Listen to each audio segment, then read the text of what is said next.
Well, hello, everyone, and good afternoon or good evening, depending on where you are joining us from. And welcome to our August open lecture with Dr. Megawra. And her lecture is titled Conservation is Research, Recent Findings from Megawra's Athar Lina Conservation Program. I'm Dr. Louise Bertini, the Executive Director of the American Research Center in Egypt, or ARCI for short. For those of you who are new to ARCI, we are a private, nonprofit organization whose mission is to support research on all aspects of Egyptian history, culture, foster a broader knowledge about Egypt among the general public, and support Egyptian American cultural ties. As a nonprofit, we rely on ARCI members to support our work, so I want to first give a special welcome to our ARCI members who are joining us today. If you are not already a member and are interested in joining, I invite you to visit our website, rc.org, to join online and learn more. We provide a suite of benefits to our members, including private member-only lecture series. And our next member-only lecture will be on August 30th with Dr. Solange Ashby of American University on the goddess Isis and the Kingdom of Meroe. And you can find out more about our member-only lecture series and the schedule on our website, rc.org. Our next open lecture will be on September 13th and is titled The Karaites in Egypt, the Preservation of Egyptian Jewish Heritage.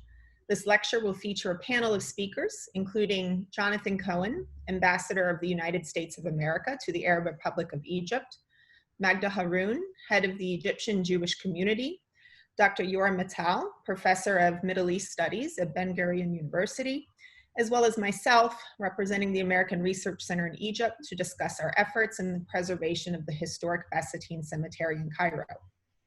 So with that, I'm going to now turn it over to our lecturer today. Dr. Megawra is a licensed architectural engineer with over 25 years of field experience in conservation and heritage management in historic Cairo.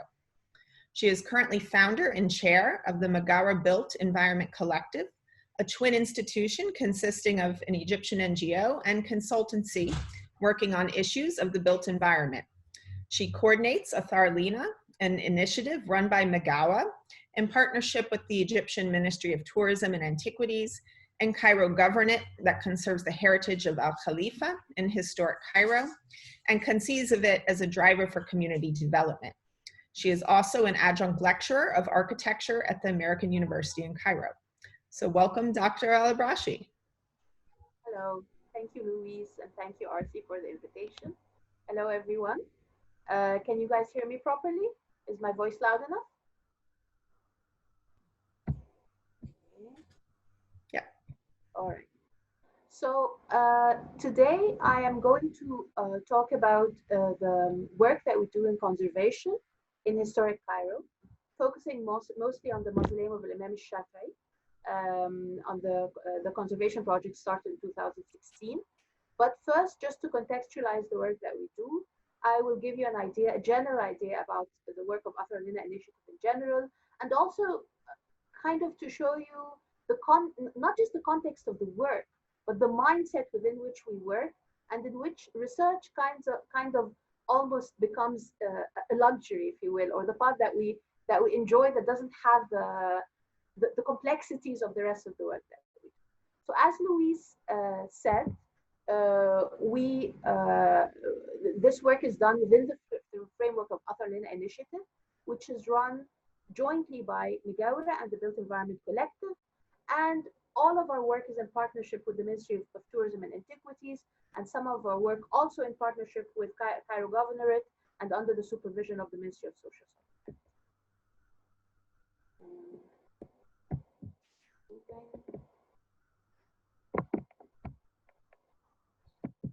Okay, here we go. So the context in general is historic Cairo. It's a World Heritage Site. The site that you see on the left is the borders of historic Cairo as determined by UNESCO. And it is obviously a site that is famous for this wonderful mix of Islamic architecture, and also the fabric of the street is still retains a lot of the features of the Islamic period, and it mixes in a very interesting and also a very challenging way with contemporary life in historic Cairo. We work in the southern section of historic Cairo, where you see the numbers 2, 3, and 5. And we work in 3 neighborhoods, Al Khalifa within the municipality or the district of Al Khalifa. The district of Al Khalifa is one of the largest districts in Cairo in general, and it's also one of the districts that has the most area within which lies quite a bit of historic Cairo. And we work within 3 areas. Al Khalifa Street, which is here, this is the first area that we worked in, but also now Al Hattaba, a small neighborhood north of the Citadel, and the Imam Shafi Cemetery. So it's a very kind of diverse mix of urban fabrics. Al Khalifa Street, the main street of Al Khalifa, is the continuation of Al Mu'izz Street, the Qasaba of historic Cairo. Al Hattaba is a tiny neighborhood, very intimate, but overshadowed by the Citadel. And then you have obviously the very unique cemeteries of Cairo, which are lived in and are a mix of life and death, as many of you will. We started in 2012 with a basic question about who benefits from heritage, and the people who benefit from heritage would probably, and the assumption that they would be more proactive in preserving it.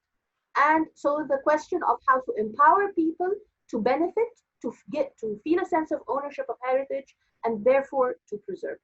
And we work in a participatory, integrated way where we involve a number of stakeholders in a number of questions concerning heritage, its value, who owns it, who benefits from it, etc. And at the end of the first phase of our work, we came up with 3 action lines that we follow to this day from 2012. The first is heritage education, on the assumption that you acquire a sense of relationship and ownership and attachment to heritage at a very young age.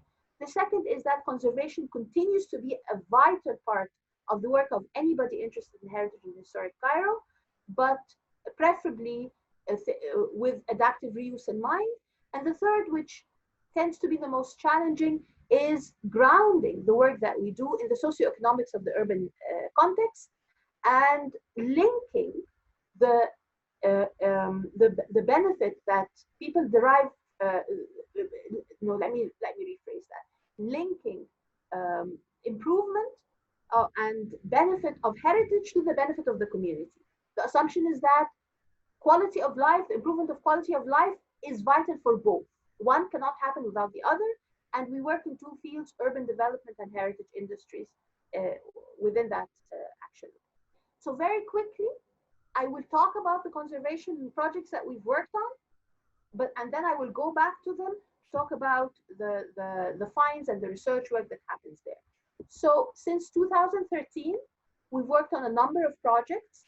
Shajar al-Dur Mausoleum from the mid-13th century. Right next to it is an early 20th century building that we also renovated and now use as a community center. We also worked on the conservation of Sayyidah Ruqayya, Ja'fari, and Atika, and these are Fatimid shrines from the 12th century. And currently we're working, as I said, on the mausoleum of Imam Shafi of the 13th century, and also on the Ashurafa shrine, most probably from the 15th century. And we've also worked on a full conservation study for 2 other buildings in Khalifa Street, Fatma Khatoon and Al-Ashraf Khalil, both men. So this is the kind of conservation work that we've done since 2013 till today. As I said, this is grounded within a more integrated vision for the neighborhood, linked to urban regeneration and heritage industries and education. So in terms of education, we started off working with local primary schools. We soon set up our own summer camp, which we've been running since 2013. We've also had other kinds of offshoots in heritage education, working, for example, with Syrian children, refugee children in Egypt, and combining the work with the work that we do with young Egyptian children. Also working on training of trainers, and also extending the program to include women as well. The kind of work that we do in heritage education tends to be rooted in the work that we do in conservation, because it's rooted in our very specific knowledge of the heritage of the neighborhood. We design activities that are very interactive, that are very fun, and that are built on thinking rather than simply spoon feeding children with information. We also started quite early on working on ways of raising the profile of the neighborhoods that we work in, and making them more visible and encouraging people to come and visit them, particularly local tourism. And so since 2013, we've been organizing an annual event called Spend the Day in Khalifa. It includes street art, tours, exhibitions, street performances, storytelling, activities for the local kids, also activities for, obviously, for people coming to our events, etc. And since 2018, we combined these two approaches together in what we call the Athar Lina Heritage Design Thinking School. And what we do here is we work with locals, particularly the local teenagers who used to go to our schools and who are now too old for their summer school, and also local crafts persons and designers from all over Cairo. And we ask with them the question of what is heritage, what is history, how do we understand it today, how does it relate to our understanding of who we are today. And in asking these questions in a way that is outside, that is more personal and less generic, we come up with products and activities that are profit making and that can benefit the local community, and also raise the profile and the visibility of the neighborhood. And this is something that we've been working on and we're developing further and further. And finally, on an urban level, this was quite difficult to approach, because we were concerned about upsetting the existing dynamics of the neighborhood, and potentially even doing something that is negative, not positive. And so we started off with two things: deciding on the borders that we want to work within, and also mapping the area, so preparing maps and updating them, etc. But also identifying the key problems. What is it? What are the most pressing problems, urban problems in the neighborhood, and problems that we have to resolve before we work on anything else, such as tourism or conservation. And we identified two main issues: waste and groundwater. And in both cases, we adopted a two-pronged approach, where we work on studies that address the issue as a whole in a holistic way, and from them we prepare policy papers. We work with the government to propose solutions that we cannot implement, but the government could potentially implement. But we also look at things that we as a small organization can do. So for example, in terms of groundwater, this is an endemic problem in Khalifa Street, quite difficult to resolve, even if we fix the leakage in the pipes, because this is not natural groundwater. This is water that is accumulating because of leakage of water supply pipes. So even if we do that in Al Khalifa, we still have water flowing from the neighborhood areas because they're much higher than Al Khalifa. So we will always have a problem of high groundwater in Khalifa. This affects monuments in particular, because their floor level is lower than the street level. And normally the solution is dewatering, a system for lowering the groundwater level within the monument itself and its surroundings. And the water, which tends to be clean water, is then thrown into the sewage. So our solution was to look at ways of taking the water that comes from dewatering processes and using them for functions such as cleaning, irrigation, fire control, etc. So again, this brings us to our main approach of thinking of solutions that benefit both heritage, our both monuments and the community. So linking their fates together, if you will.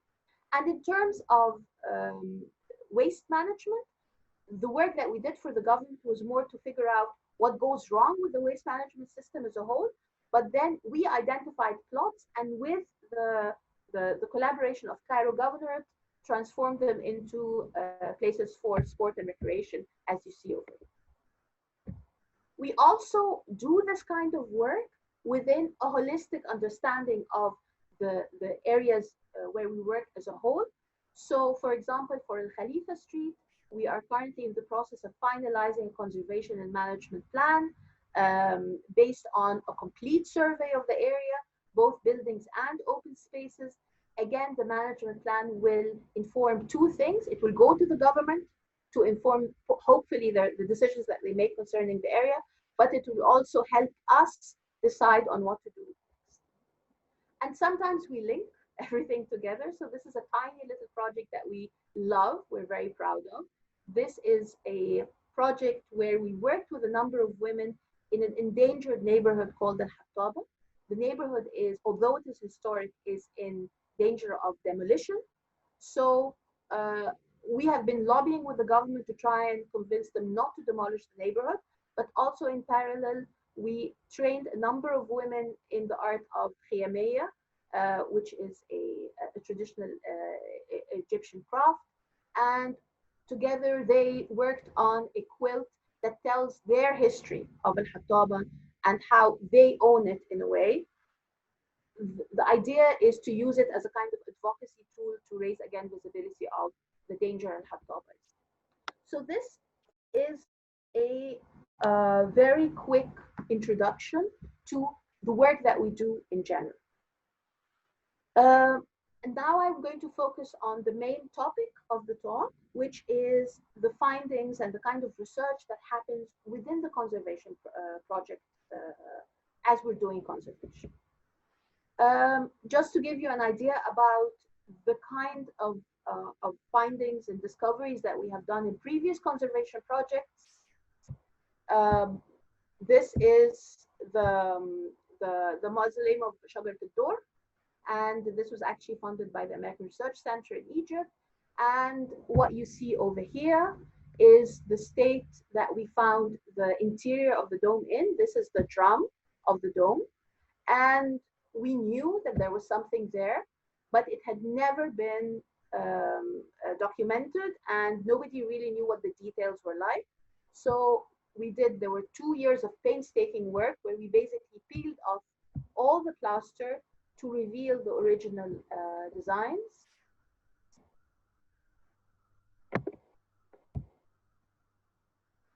Sorry, sometimes it's just, I don't know why it's freezing.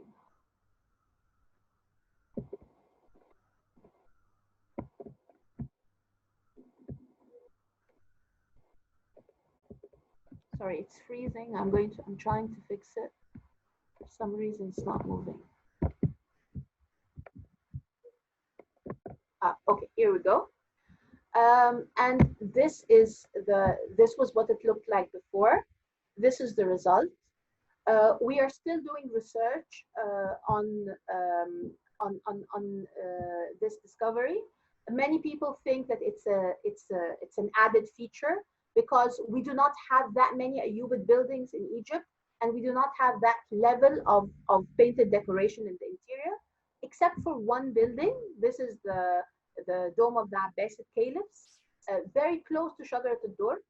It's a 5-minute walking distance, and very close in time as well. Shajarat al-Dor is from dates to 1250, and the dome of the Abbasid Caliphs is from 1242.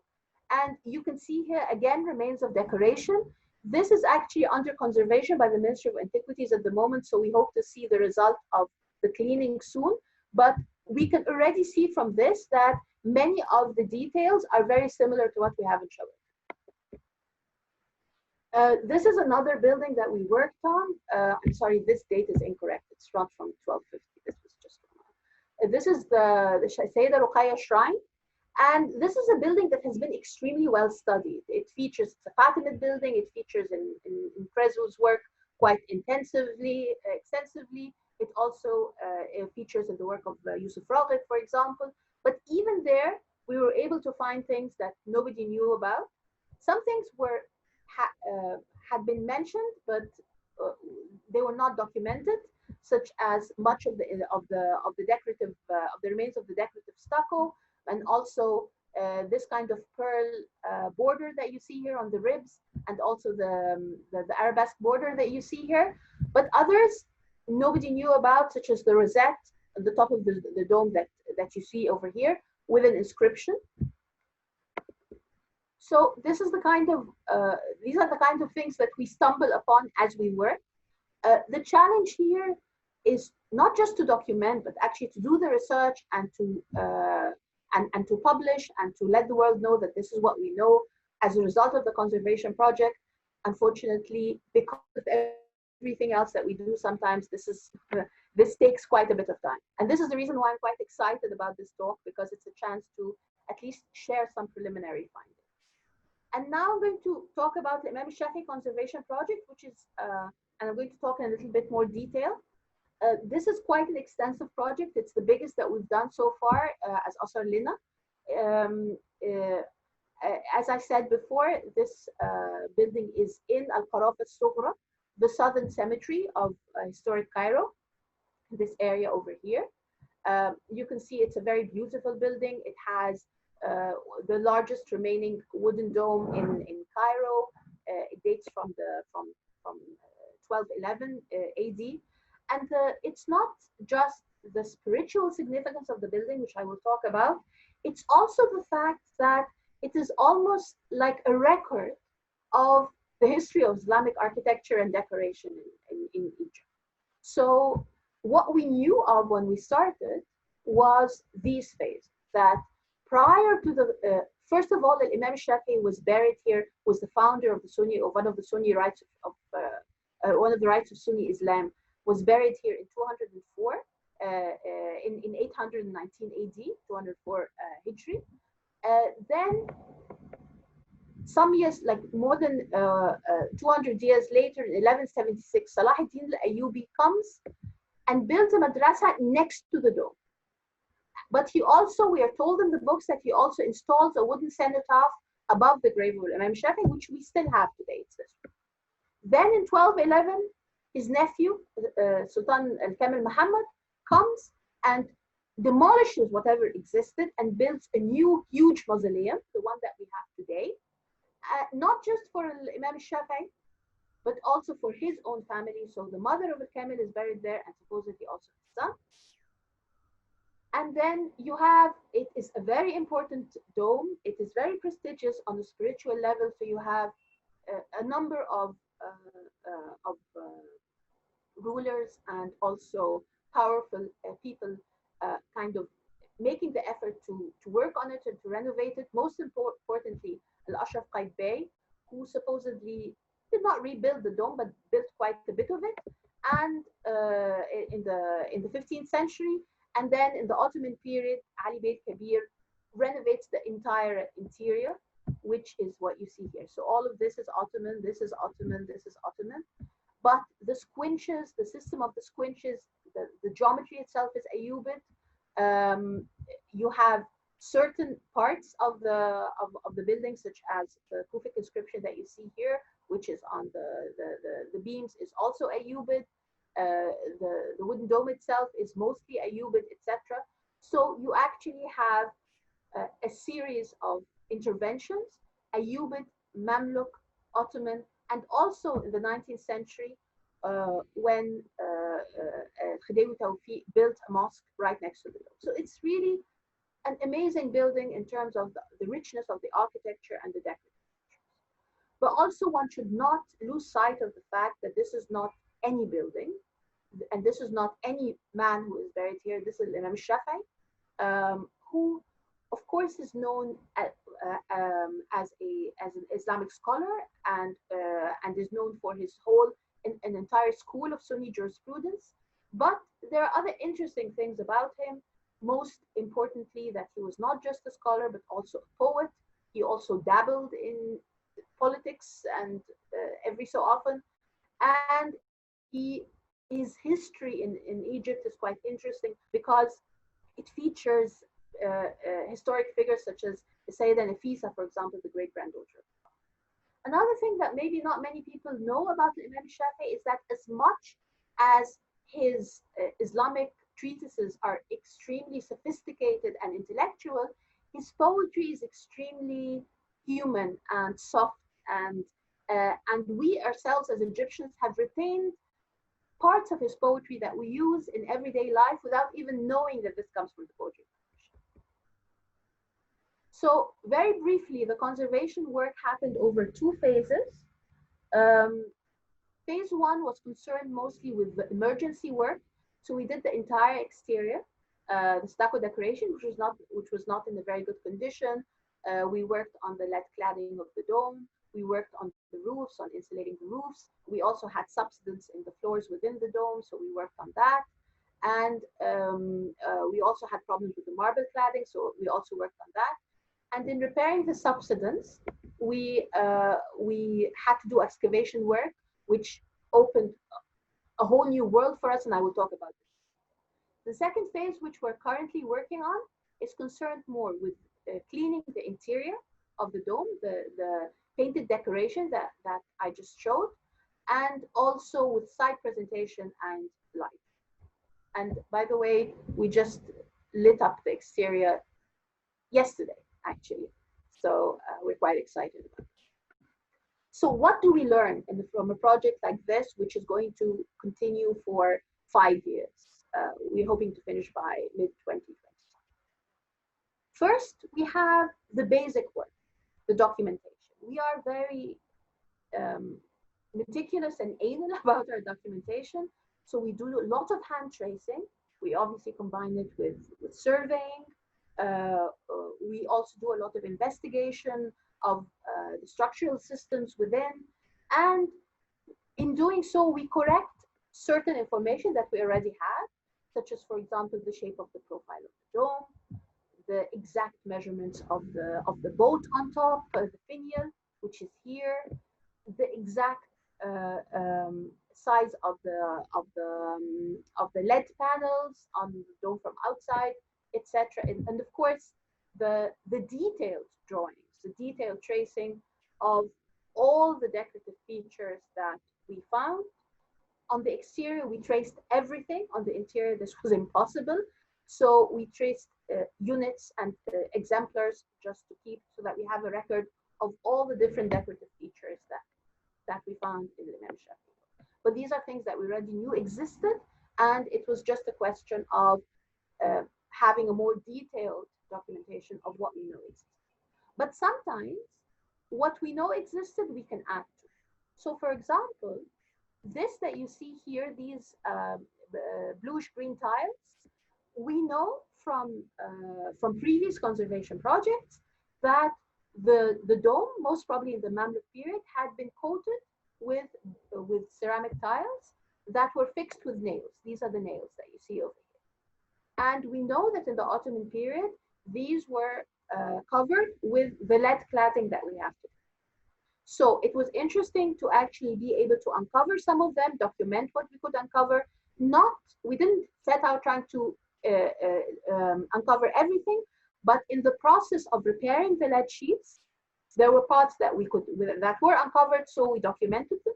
But also we were interested in documenting the structural system of the dome itself, and this is where it becomes more interesting. So we had a previous hypothesis from Creswell that this was a double dome with a series of horizontal rings intersected by, so these are the horizontal rings that you see here, intersected by vertical ribs. And at some point here, when the diameter of the dome becomes very big, you have another set of vertical ribs that are added just on this tier.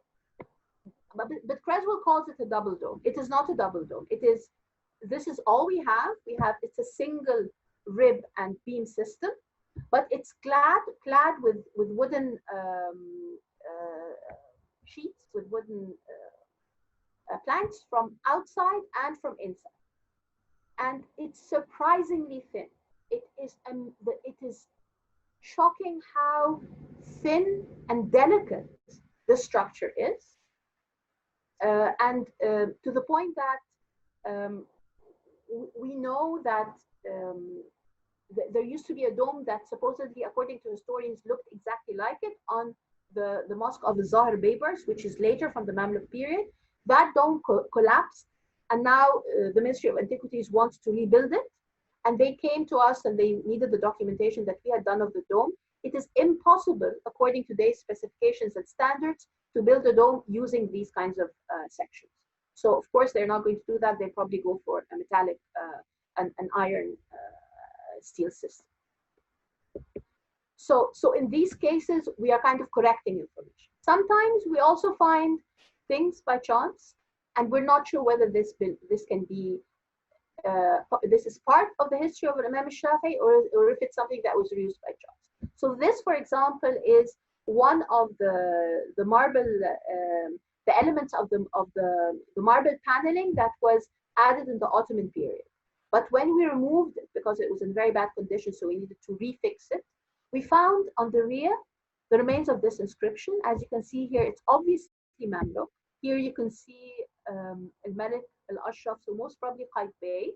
So it could belong to the work that Qaitbay did in Imam Shafi'i, but it might not. It might be that it was taken from somewhere else. But it's an interesting piece of information to have. But sometimes we also find things that we know are related to the history of the building. So in this case, this was found over here. Now, this is the dome. This is the current entrance on the eastern side, and this is the northern window. And this is where the marble cladding that I mentioned earlier is. When we removed the marble cladding, we found behind this wall and behind the marble cladding, this part of a frieze. This is very typically a Viewable, this kind of cursive script, and it seems to be in its place, and it makes us wonder about whether the theories of previous scholars that the current northern window over here was the only entrance. It might have been that there were two entrances, because this looks like the beginning of an inscription, so it might have been marking another entrance on this side. So for years, most scholars hypothesized that originally there was no entrance here, but that the original entrance was on the northern side opposite the Qibla, and that this entrance was opened later, maybe when this renovation happened, or maybe in the Mamluk period. But we're starting to see indication that it might be that there were actually two entrances, one in the north and one in the east. One of them is this foundational inscription that is very obviously a Viewable. The other is on the other side of the wall over here. So this is the other side. So the first inscription was here. This just moved a little bit. This is where we found this one. And this is really interesting because this was under the Ottoman cladding. But when you look at the inscription, you find that these are actually two layers of writing. One of them is carved. This is carved, the lower one, and the other one is written, the upper one. Now, the one on top is most probably early Ottoman, and it mentions someone called the Hag Faris that you see over here. The one below is interesting because you can very clearly read here Sultan al-Malik al-Kamil Muhammad. So this is another foundational inscription, again on top of this door that we did not know existed. Other kind of work that we do is or information that we come across comes from excavations. To be honest, we do not this is not an excavation project, but in many cases, as I mentioned, because we are repairing subsidence or we have a modern floor that we need to remove and put a floor in stone or marble or whatever. We start not to dig, but just to remove the upper layers, and we come across layers of previous structures. Some we can understand, some we cannot. In this case, this is the entrance vestibule. So this is this area. And we could understand certain things, like for example, this is very clearly a stairs. So these are stone slabs. If you remove them, you see steps leading down to a burial vault.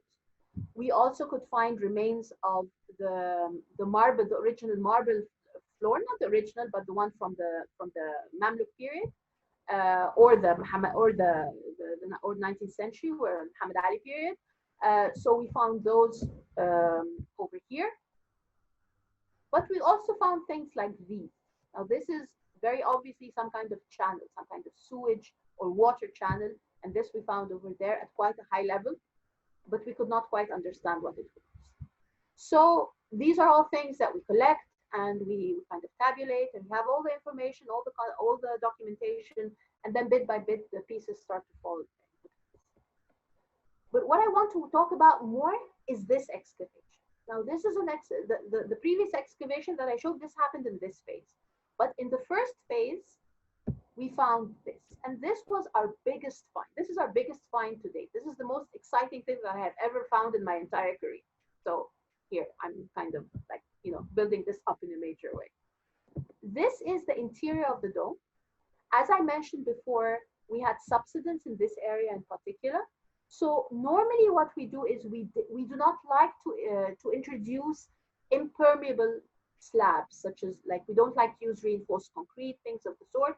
We like to put in a natural material that will not subside, that will not settle, but at the same time that allows water to that allows water to come out and to evaporate, etc. So we normally dig up to a level of 80 centimeters to 1 meter and fill the entire floor with a mix of crushed stone and brick dust and dry lime, etc. It's a kind of technique that we use. We started to dig, and at a level of around maybe 40 centimeters, we started to find walls, and at the level of around -1 meter, we started to find floor. And this is what we found. An entire mausoleum dating from which is prior to the construction of the Ayyubid dome that Al-Kamil had built. And the interesting thing here is that two things. One, it was as if they had taken a knife through the building. As you can see, everything below the level of -40, below the floors of the Ayyubid mausoleum, has been conserved. It's almost as if they had a sense of conserving what existed before and a sense of the sanctity of the mausoleum that existed prior to the one that they were going to build. That's one thing that was quite noticeable. The other thing that was very interesting was this bunch of things over here that you can see over here. Now, these are parts of some kind of dome structure. It was very obvious. You can see here, this is the drum of a dome. This is the ribbing of a dome. This is also part of the drum, and this is where the window would have been. So what must have happened was there was a dome structure here somewhere, and as they were demolishing, it collapsed, and they decided to leave it in place and just bury it there. And this was probably one of the reasons why we had subsidies.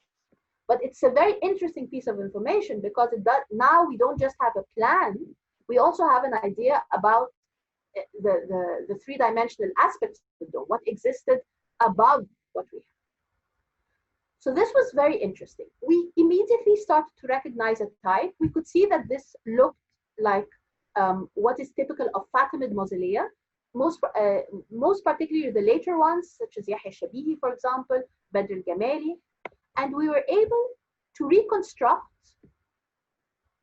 the architecture of the Fatimid dome that existed prior to the Ayyubid dome. Now, one thing we need to know is that there is no mention of this dome, of this mausoleum, in any way in any of the sources.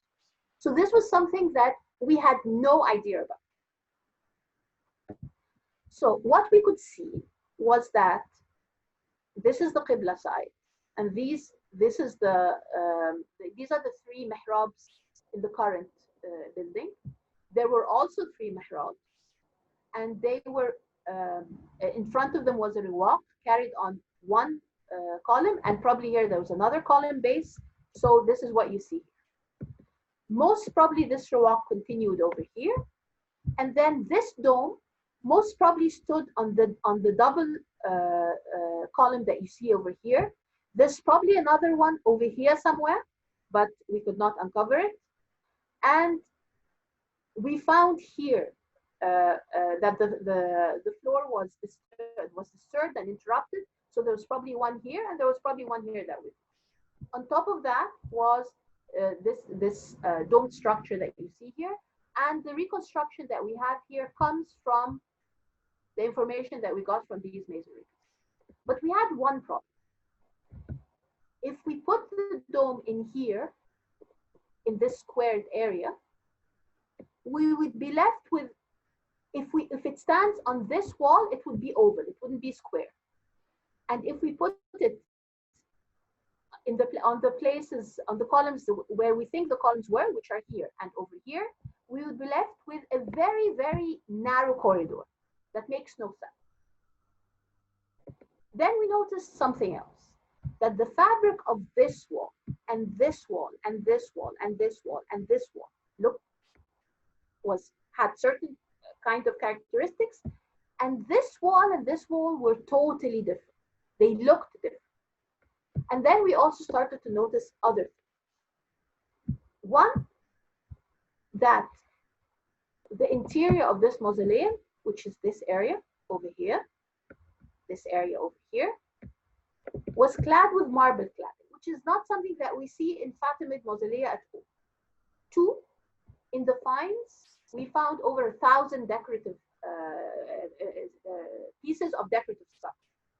Quite a few of them had inscriptions.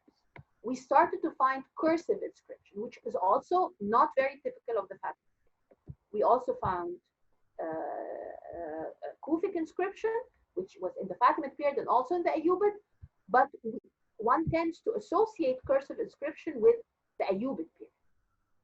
So we started to go back to the sources and read up on exactly what happened when Salah ad-Din al-Ayyubi came and built his madrasa next to the existing mausoleum of Imam Shafi.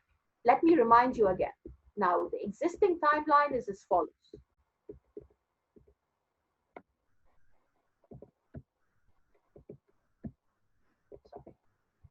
That when Salah ad-Din al-Ayyubi came, most probably this is the mausoleum that existed at the time. Then later, some 40 years later, his nephew comes and demolishes this mausoleum and builds the current dome. But Salah ad-Din al-Ayyubi did not just put a cenotaph, he is also said to have built a madrasa. And it wasn't any old madrasa. This is a madrasa. This was the first Sunni madrasa in Cairo. Remember, Salah ad-Din al-Ayyubi removed the Fatimids, the Shia Fatimids, and comes to re-Sunnify Cairo, if you will. So he introduces two types of Sunni institutions, the madrasa and the khanqa. The khanqa he builds in al-Gamaliyah, where the Fatimid palaces were, and the madrasa he built next to the mausoleum of Imam Shafi for obvious symbolic reasons, because this is the grave of the founder of one of the four rites of Sunnism. It is said that the madrasa was here, where the current mosque is, over here in this area. And it is said that it wasn't just a madrasa, it also had a hammam, a bathhouse, and it also had shops, and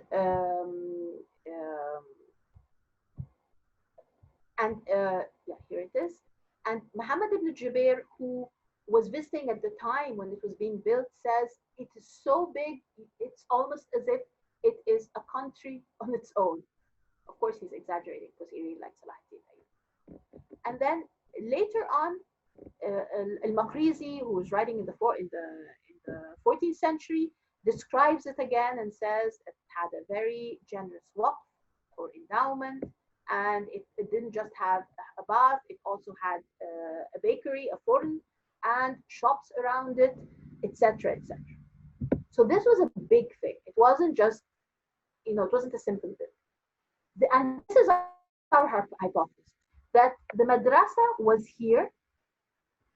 This is the wall that we're having problems with. This wall is this wall. And that what Salah ad-Din al-Ayyubi did is that he demolished part of the mausoleum so that to make room for his madrasa. And because this is the mausoleum of Rabbi Shafi'i, he could not leave it destroyed. So he rebuilt, he just almost shifted the wall. From the original wall was here, he shifted it to here. And he clad the interior that now looked a bit wonky because part of it was Ayyubid and part of it was Fatimid. So he clad it with marble, he decorated it with these kinds of inscriptions, and let us not lose sight of the interesting fact that the word here is Salah. And he also decorated probably the exterior of the dome as well, because this inscription here looks as if it's an inscription of an external, it's an external inscription, not an interior part. So this is our hypothesis concerning the mausoleum that existed prior to Al-Kamil's Ayyubid mausoleum, and also the intervention of Salah ad-Din al-Ayyubi, and of course he also added the Tanaf, as we mentioned. So what are we doing right now? And I'm almost done. So we have plenty of time for discussion or questions. We are currently working on the interior, and it's the gift that does not stop giving. So in this case, what we're finding is as we're cleaning the interior, the painted interior, we're also cleaning it of a lot of overpaint. So this very kind of garish pink color, this very bright white, this very bright red that you see here, bits of bright blue that you see here. This is all the work of conservation projects prior to ours. And what we find when we remove these new layers of paint is tiny details that have been painted over. So this, for example, transforms from something that's quite crude to something that is less crude because of all these beautiful white branches and tendrils and small flowers and blossoms that you see in the background over here. Also, the inscription, we see that they've painted in many cases over letters or diacriticals, etc. We've also had a lot of fun and a lot of headache with one inscription in particular. Now, this is a very interesting inscription. This inscription is in the upper part of the dome. It is a Kufic inscription, a Fluorinated Kufic inscription, as you see. Before we went up, we put the scaffold up and we went up and inspected it. We weren't sure whether it was Ayyubid or Ottoman, because obviously, because it's Kufic, we had hopes that it would be Ayyubid. But when we went up, we were more inclined to think that this is a Neo-Kufic inscription from the Ottoman period. We also, at the beginning, thought it was pseudo-Kufic, that we could not read the writing. But then we put a lot of effort into trying to figure out the logic of the writing. And we were lucky enough, because it's a very famous ayah, Ayat al-Kursi. So we were able, as soon as we could decipher one word, we were able to decipher the rest. And what we started to see was that maybe 70% of what you see here is floration, and only 30% is the actual letter. So for example, for the kaf, this is an example of one kaf, another, all of this means nothing. For the waw, so this is the waw, all of this means nothing. So everything in red is the actual letter, but everything in blue is something that the calligraphy artist added just to make our lives more miserable. And this was important for us, not just to know, but also because there were parts that were missing, and and had been renovated in a way that was quite unpleasant. So we actually needed to restore this. We only do this in the Quran. So we need to understand the logic of the letters in order to add, to restore the parts that were missing. So this took us 6 months. It took us a month to document. It took us some time to understand, and then we had to retrace it 2 more times, every time understanding more about the logic of the inscription itself and learning more in the process.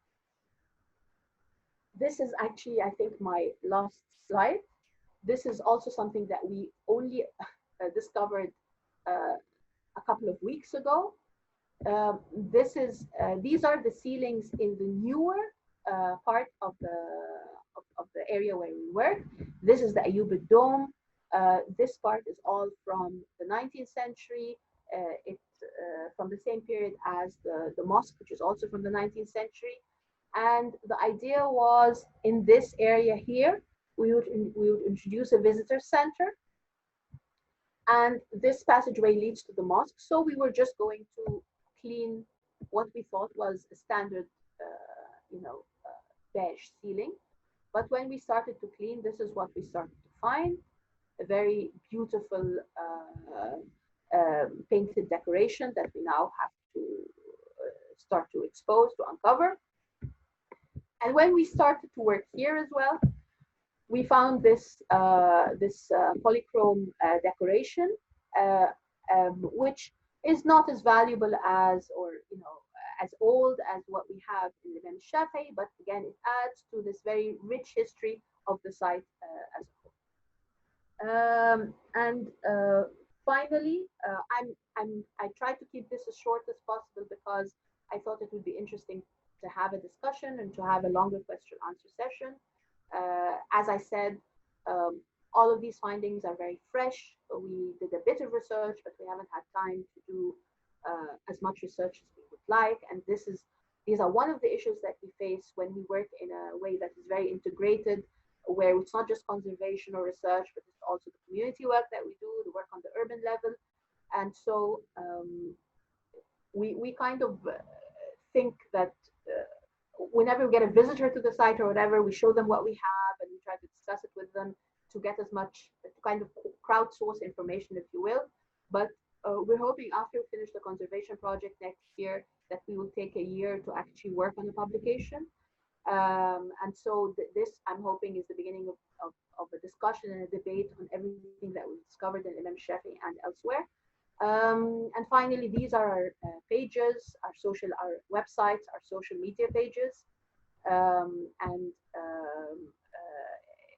our email if you want to contact us. And of course, finally, a very big thank you to all our sponsors and donors and also our partners. We are very big on collaboration. We're very big on pooling resources, and none of this happens without the support that we get, whether from our donors, also from our partners, whether governmental or academic or other professionals that we work with. And thank you. I welcome it.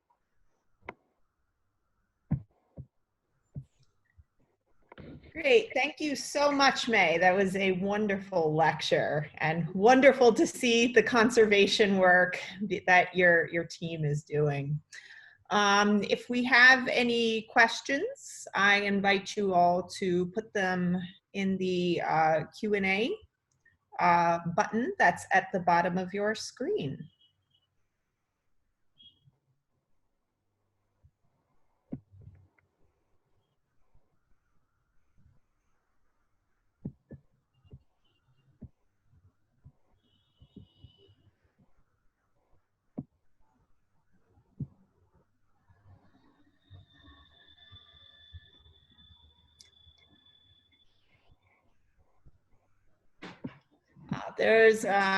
May, there is a question from Joseph. What is the source of the marble used in the cladding?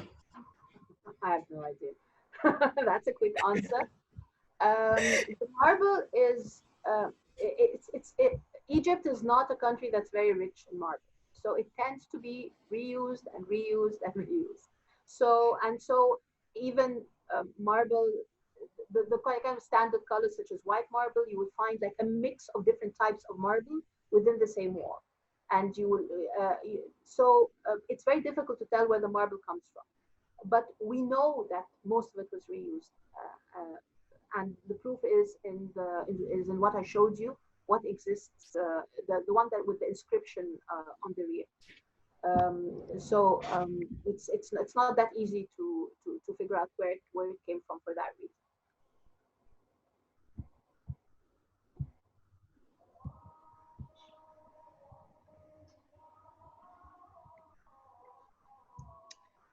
I don't think there's any other questions at this point.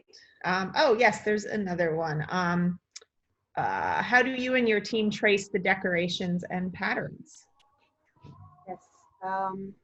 Well, we do a mix of things.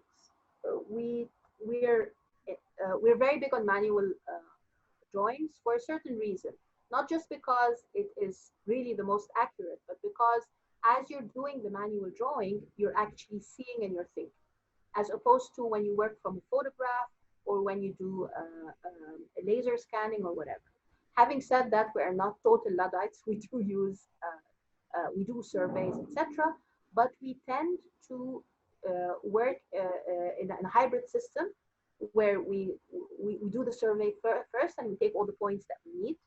And then we check them and we do our drawings, and then we go up and we check them manually again. This is in general for the architectural drawings as well. In terms of the tracings, in most the decoration and the inscriptions, we trace all the inscriptions.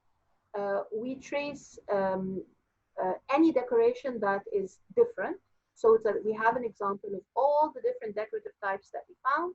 But in some cases, we go back, as I said, and then we also do a condition survey where we trace all the cracks, the discoloration, whatever. But then in some cases, we go back and we retrace. In the case of the Kufic inscription, and this I did not explain in detail, one important thing that we did after we looked at it once and twice and 3 times is that we noticed that the original inscription is in relief and that it has been painted over at least 2 times, but the paint is obviously not in relief. So after tracing the paint, we had to go back and trace the relief itself. And in tracing the relief, we were able to understand the details of the drawing better, and we were able to do a better job in conservation. Then finally, when we're done, if we have changed something, we trace it again. This is the post-conservation documentation. If we haven't, then we don't trace, but we mark what we've done on the existing documentation. So actually, for us, documentation is an ongoing process. It does not end. And it also continues after the conservation work is done, because then we have to synthesize and put everything together. Of course, we have the kinds of challenges that come from working on a dome, on a curved surface, for example, and also in layering all the different bits of information one on top of the other. So we end up with too much information. Then the question is, what is important, what is less so, what do we need to share with everyone, what should go into an archive, etc. So one of the things actually that now we are very keen on is not just, is for the visitor center, not just to be a place where people come and see the finds or whatever, for all the finds to be stored there, but also for all our documentation to be there. So that's also a resource for research. We have a few more questions. The next one is, will you be able to provide updates on the more recent finds and ongoing work? Or where could they find that? We are, right now, we're focusing on a couple of very short articles just to share what we have. More for Shagar Tador and Ru'aya and Ghaffari and Aitika, and also maybe just for the excavation component of Imam al-Shafi'i. But the plan is for us to work on a much bigger publication. We're still looking for funding and figuring out how to do it, etc. That basically combines all the work that we've done, because there are things that I have not really referred to, but it's not just the conservation work or the research. It's not just the work on the visitor center that we're designing right now. It's also work that we do in Imam al-Shafi'i to promote tourism. So we have itineraries that people can follow with QR codes, for example. We also have a new website for Al-Khalifa that will feature the site and feature all the sites of the cemetery of Imam al-Shafi'i. We also are working on a number of activity kits and games that will be included in the visitor center. So we tend to share bits and pieces of these. The parts that are more for the layperson will be on the website, but the parts that are more related to research will most probably go into a publication. So, Yeah. what do I owe? What do I think about what happened in the graves of al-Ghafir? What do you think I think? Of course, it's a travesty, and we've been saying this, and it's a number of problems. First, let me say that from my perspective, it's not al-Ghafir that is the bigger travesty. What a lot of people don't know is that not this year, but last year, um, the, the area immediately south of Imam Shafi, where the mausoleum of Imam al-Layth is, uh, part of it was removed, and there a huge flyover is going through there. So it's cutting through the cemetery. It is not just the graves and the buildings that were lost because they weren't really very old, but it's two issues. One, that this flyover is literally on top of the mausoleum of Imam al-Layth, which is ridiculous. And two, the cemetery traditionally from the Ottoman period onwards was called the cemetery of the two imams, Qarafat al-Imami, al-Imam al-Shafi'i and al-Imam al-Layth. Imam al-Layth is one of the few Egyptian scholars who are buried there. He has a very interesting history. He was, and he's one of also the few confirmed burials that we have in the cemetery from that period. And he was held in great esteem. He still is, but he's not as famous as he used to be in the earlier periods. So now you have a cemetery that was known after the two imams, with a bridge cutting between the first imam and the second imam. So it's that serious. So this for me is the bigger problem. Of course, with al-Ghafir is not as old a cemetery, but it's still a very important chapter in the history of architecture in Egypt, because these are all neo-Islamic buildings from the early 20th century. They tell a story that is very specific to that particular area, related to the ruling families of the time, because this was the area where the aristocracy was buried. And even legally speaking, both according to Egyptian law and according to the guidelines of UNESCO, this is a World Heritage Site, you are not supposed to cut through heritage sites with wide roads or bridges, or etc. And I think the most shameful thing about that is it's not that difficult. It could easily have been avoided. I mean, it was just, I think it was just an irresponsible, and I'm being polite here, act on the part of the government, and they knew it, because what happened was they had planned to do this demolition after Eid, after Bayram, and they had called people and they had told them that when they saw that there might be a controversy, they actually did it 2 weeks prior. So they knew that there was going to be. And it's really not necessary. I mean, you're basically removing a sliver of land that is maybe 3-4 meters wide. You don't really need it that much. So I think it is disgraceful. That's what I think. When do we have, what kind? So we have the next question from Bill. What type of fasteners were used in the uniquely thin dome? Just nails. Nails that are this long, that are, they're hand struck. So, they're just iron-smith nails. That's basically it. Nothing else. But I think what we should know is that it did collapse partially in the Mamluk period. It's not that it did not. It's an odd structure. One thing that might have held it well together is that the masonry walls that are holding it are 2 meters thick. These are huge, huge walls. So they are very stable. And when we asked our structural engineer at the beginning, when we were doing our structural studies, and we asked about a simulation of earthquake issues, for example, he was like, "Are you joking? These are 2 meter thick walls. I mean, they might crack, and we do have vertical cracks running through them, but at the end of the day, the thickness makes them extremely stable." So this might be a reason why, because domes, the biggest problem with domes is thrust, that they want to do this. They want to kind of open. So if they're held with 2 meter thick walls, then they will never open. And so they're held by tension. So this might be one of the reasons why a dome this thin did not survive this long, but it did collapse partially at some point. This we know from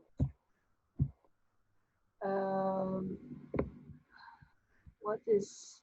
when dealing with a site as historically diverse as a Shafi'i? What is your goal for final product of conservation that would be viewable by the public? A close approximation of the Ayub structure, a mixture of different periods. Okay. I think that's a very interesting question. We, for us, I mean, when you look at a building, at a historic building, you look for significance. You look at for different layers of significance. So a building might be significant from an artistic perspective, from a historic perspective, spiritually, religiously, um, from the from the perspective of history of technology, for example, etc. And then what you do is you accept the fact that you will not please all the different claims that these different kinds of significance have on the building, that one will overshadow the other. From our perspective, the most important thing about this building is that it is its spiritual significance. This is a building that is very popular, not just among Egyptians, but also among Muslims in general, particularly those who are Shafi'i. So people from Southeast Asia, etc. We've closed the door, the dome to visitors, obviously, but we open it for 2 to 3 days annually, and we get 3,000, 4,000 visitors during those days. It's unbelievable. So whatever we do, we cannot undermine in any way the right of these visitors to their dome. This was for us very important, to the point that when we saw that the conservation project would continue for quite a long time, we started to plan to open it while we were doing the conservation work, and what stopped us was the coronavirus. So this is the reason why we are so interested in designing the visitor center in a way that is very accessible, so that whatever it is we need to height in order to allow people to use the building freely without kind of constraining them in any way, the information should be in the visitor center. Plus, it should also be on the website as much as we can, and this is why we're also working on a website at the same time. But certain things, certain discoveries, like for example the excavations, we were asked by the Ministry of Antiquities. We didn't ask us to keep them exposed, but they floated the idea. And we had two problems with that. The first is the fact that it would undermine people's right to visit the dome. But more importantly, there was a conservation issue here, that these structures are very stable underground. They're obviously damp because we have a problem with groundwater, but they also have a lot of soil. And what happens when we expose them, when we remove the soil, is that they start to dry. When they dry, the salt crystallizes and the structures start to disintegrate. And by the end of our documentation work, we started to notice that. We had to actually go in and consolidate some parts of the structures again. So, and it's impossible to remove the salt, and it's impossible to stop the wet-dry cycle, because that means kind of isolating the entire dome, and that's an impossibility. You're in a cemetery, you're on graves. So the best thing to do is to actually bury them. So we did meticulous conservation to the point where I can build it again now if I want to. And then we covered it completely. But then the conservation, the little model that I showed you was an attempt to kind of reconstruct it in a way, but it actually will go into a simulation where you'll be able to see the building and see our hypothetical reconstruction of it, etc. The same goes for everything else that we try to do. Some things are impossible. That, for example, when we went in, the number of nails that were used for hanging lights, and the lights were not suitable for the place. They were emitting a lot of heat. We had like nails that were on which loudspeakers were fixed, etc. These are things that we cannot allow. But when we were told, for example, to try and keep accessibility to the dome from outside so that they're able to hang lights temporarily during the Mulid, yes, we were very happy to do that. So we try as much as possible to keep the right of the people to visit, but we also try to start to reframe the cultural significance of the building through the visitor center, through the tours that we run, through the website, etc. So this is how we're trying to go about.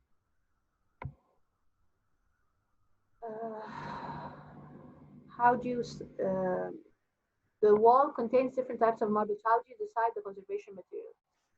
Please explain the examination procedures to decide the deterioration of the building materials. Okay. So what we do is when we start, first of all, we have a number of ways to examine the material. We do analysis. We do material analysis for most of the material, for the material that we're going to work on. We are more interested in the mortars in particular because they're very tricky. And it's not that difficult to reconstruct, in particular in the permeability of the mortar and also in the compressive strength and the rigidity of the mortar. We're also, and the same goes for stone, especially if we're introducing new stone, we want it to be weaker and more permeable than the original stone, so that if damage happens, it happens to our stone, not to the original stone. We also do for marble, it's more visual. We try to mix, to match the marble as much as possible. But you have to understand something, that not all the material is available. It is not possible to even if we wanted to, if we're able, and we are able to make the effort to figure out which quarry the marble came from. In many cases, these quarries are no longer functioning because, as I said, it's recycled marble. In some cases, it's simply marble that is not available in Egypt. But more importantly, it's important that there is a slight visual distinction between the old marble and the new one, so that it's known that this is something that we have added. And we do this for everything. So reversibility is a bit of a myth, but definitely retreatability is, and also a clear documentation of what we have done, whether something that you can read on the wall just visually, or the documentation that goes into reports, etc. But you have to understand that this is Egypt, so a lot of the material that we use is material that we can get. It is not possible, we do not have the wide range of material that is available elsewhere, and also much of the material that people use in other kinds of contexts and other kinds of environmental settings might not be suitable for Egypt. So we are very careful about new material, new conservation material that has been tried in Europe, for example, or in the States, because we have very specific conditions. Most importantly, the types of salts and the type of damp that we have. So issues that might be faced elsewhere, related, for example, to freezing or to the rain, things of the sort we won't have. But we will have severe problems with salt, with how these materials react to salt. So if the tests have not been done, even if the material sounds amazing, we will not use it. We will go for something that is low tech and that is tried and tested, and also the more traditional the better. So we use a lot of lime, a lot of brick dust, a lot of stone, a lot of marble dust. These tend to be the staple materials that we use, particularly in architecture conservation. I believe you said this was a wooden dome. If so, what type of wood was used? Was any repair required to the wood under the tile and lead? Our assumption is that the wood is sycamore, but we're not really sure. This is one of the things that we want to follow up on. At the beginning, we were worried that we needed to do extensive work, particularly with pest control, because we were worried that the space between the cladding on both sides is not well ventilated, etc. But we tested it and we found that we didn't even need to fumigate. So what we did was, whatever was uncovered was treated with basic insecticide that we use for wood in general, that we treat all our wood with. And in very few cases, we had to exchange damaged parts and put new ones, but in most cases it was fine. But we did a lot of work with the nails. Many of the nails were loose, and many of them were missing. So the loose ones, we introduced small wooden dowels and we fixed them, and then we made, I can't remember the number, but there were hundreds of nails. We did them in the traditional way using manual. We manufactured them manually, and we added them in the places where they were missing. That was most of the work. Other than that, it didn't need much. You mentioned tiles on the dome at one point. Do any fragments survive? I might have missed that. Yes, yeah, I mean, we found under the lead, we found not just fragments, like whole tiles fixed using nails, greenish blue, very like, I've forgotten the name of the dome, but there's a dome in Suq Silah that has almost the same thing. And also Nasser Muhammad in the Citadel. It's a very strange system, and these nails, they make no sense. I mean, fixing tiles with nails, and tiles don't even have holes in them, so they're just fixed in the joints. Obviously, they start to fall. So we do have examples. Many of them are cracked in a million places, and we had to restore them, and then we covered them again with the lead cladding. So they do exist, but they're covered with lead, which is good, because if they're uncovered, you wouldn't find them. It's just they cannot withstand the elements. I think that's it. I think that's it. So thank you so much, Dr. al-Ibrashy. It was a wonderful lecture. And thank all of you for joining us today. So before you all log off, if you are not already a member and would like to access more fantastic member-only lectures, we'd love you to join us, and you can visit our website, rc.org, and join today. So thank you again, and we look forward to having you all join us at our next open lecture on September 13th. Have a good day. Thank you. Bye.